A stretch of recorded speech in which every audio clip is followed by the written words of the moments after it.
Trinette B. For those of you who are new, be sure to like and subscribe so anytime we drop that heat, you'll be the first to know. Today, I really want to talk all about relationships from the perspective of men versus women. And so we're going to have a special guest today, you guys, and you guessed it, it's Mark B himself, my husband, my bae. Let's get it. All right, guys, the infamous Mark B himself. What it do? Say hi to the people, babe. How you doing? All right. So, the number one question we get asked as a couple is, what? How do we keep it fresh? Going on about 5 years this year, you know, we've been together a long time. I think it's a great question, but I don't know the answer to it. Babe, you know how we keep it fresh? No. Okay. But I will say, I think we're just at this stage in life where it doesn't need to be fresh right now. I mean, you got people that have been together for what, 15, 20 years. I think they need to keep it fresh. I think they sometimes need to come back around and figure out how they can make things all right, this is getting boring. Just take them back to the beginning. How we first met. So what happened where we're was, going in life. we was at this How beautiful club you said on I a am. Sunday. Sunday fun day, y'all remember And I walked Marley's? through the room and she's all over me. I mean, she just won't get off of me. Are you kidding She me sees right me now? and she attacks. It's like one of those animals when they see their prey, they gah! She saw All me. She right. knew. First of all, Well- let me tell the real story, you guys. We're at Marley's. Okay, I'm with my girls looking bad as fuck.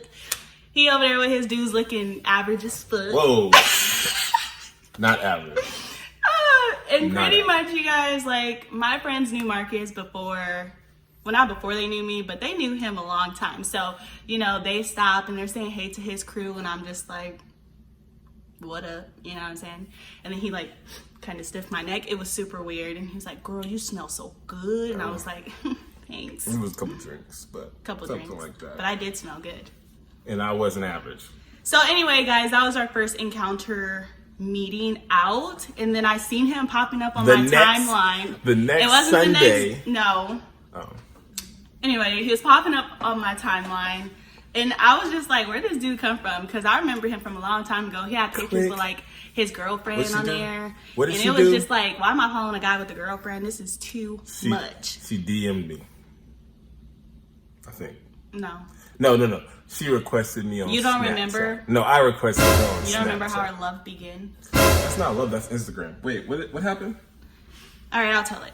So I seen him on Instagram. I liked a couple of his pictures or whatever. Like 5, 6, 7. Wow. You know how it go. He responded. I was like, oh, you got Snapchat? Because that's when Snapchat was like starting to boom. You know what I'm saying? And She he wanted sent my me his number. Snapchat. But listen, ladies, sometimes you have to shoot your shot. You know what I'm saying? But that's not the point of this video. Okay? The point is, as soon as I added him on Snapchat, he DM'd me and asked for my number. It wasn't even like 3 seconds later. It's one of those things where you know you're going to get the number. So you're like, How'd you know my you- percentage how did was you know? 110%. How did you know you were going to 110%. Because if they like 4 pictures, 5 pictures, maybe I 10 think of I them, liked seems kind one. of crazy. So if they like the pictures and then they go ahead and push that follow button, right? That's when you know, okay. Okay, what it do? This is my channel. You're talking too much. Anyway, moving on. Okay, he got my number. We start chopping it up. You know, he want to see me because I'm fine or whatever. Oh, yeah. Fast forward, the first night we hang out. What we do? She brought over some Hennessy. Anytime you bring some Hennessy with me, you my dog. That's off the top. But she brings over some Hennessy. I tell her I'm playing some video games, and she act like she know how to play this video game. Wow, are you Because kidding I me? play Call of Duty. First of all, get out the camera, Yeah. old man. And she was just like, you want to play zombies? So we just play zombies literally the whole I time. whooped you a little bit. This is the thing. Whoop me and zombies, nah. Yeah. But we played together. We was playing together. We were on the same team. What was the thing? You was gonna say I whipped you with zombies, but then you didn't want to say it, huh? No. All right. Anyway, but you guys, long kicked story it off short- the first night. Ladies, did you get the poon? The one Yes. made up- Yes, I did. From that and First of forevermore. all, he tried it. Okay, he tried it. Didn't work. I wasn't feeling it. Dry as a cactus desert. He thought he was going to, but he didn't. It wasn't right. It wasn't the right time, okay? Eventually, we had our time to shine. But I bring that up to say, ladies, it don't matter if you do it on the first date. It don't matter if you wait 6 months. When you find the one you love, you just know. Right, babe? Yes, ma'am. You knew you loved me? Yes, but yes, I love you. Right on, like when you first saw me, right? I love you. Okay, love you too. All right, fast forward a little bit. So we get to talking and we get to dating, kind of, not really unofficial. And I have Kaylin, as you guys know. Kaylin was what, 3? 3 going on 4? 3 going on 4. And I'm just like, nah, he ain't mean my daughter until I know what's good, because I ain't got time. Like, I ain't gotta be, he ain't finna come in my daughter's life and, play stepdaddy and all that, then break her heart and break my heart. Then I'm gonna have to kill you. And I didn't want to have to kill him. So we took it real slow. And I think the reason why I knew Marcus was the one for me is because he wanted me and Kaylin to have me and Kaylin time. Tell the people, babe. I wanted her and Kaylin to have her and Kaylin time. No, I mean, I did not want to separate something like that. I mean, I'm raised from a great family. I know how important it is to have your kids and to have you and your freedom as a single mother. So I just wanted to show her that I'd be there, because my mom's a single mother. Oh. Raised I love you, mama. 4 beautiful kids and some extras, which if you ever know me or ever been around me and my friends, Don't you nobody know need that to she, know you. you know Me that and your mama. you don't need to know. So, you know what? I'm gonna just tell y'all. The first thing Marcus did for me and Kaylin was like, he got us these zoo tickets. And being me, I'm just like, oh, I want you to join us. This is like 3 months in, by the way. And he's like, nope, it ain't that time. You guys need to make sure you're still having your bonding time.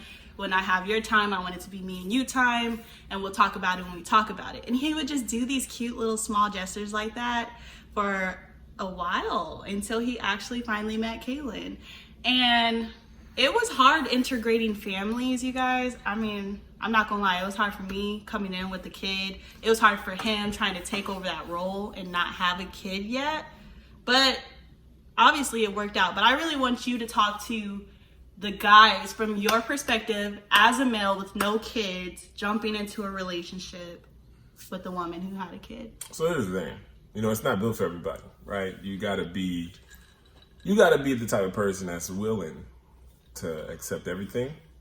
You got to be a loving person, and I think I was brought up in that environment, and I know what I wanted from my mom. So I was just giving what I knew and what I wanted to give to my mom to my wife, who I didn't know at that point was going to be my wife, but is my wife. And you didn't know? One of the things I that I had told her, let me tell her, one of the things I told her is that the next relationship, the next jump that I make in life is going to be one of those, it's going to be marriage. So I'm not looking into going into a relationship, which is the reason why I kind of was trying to be hesitant. I wanted to still do my thing.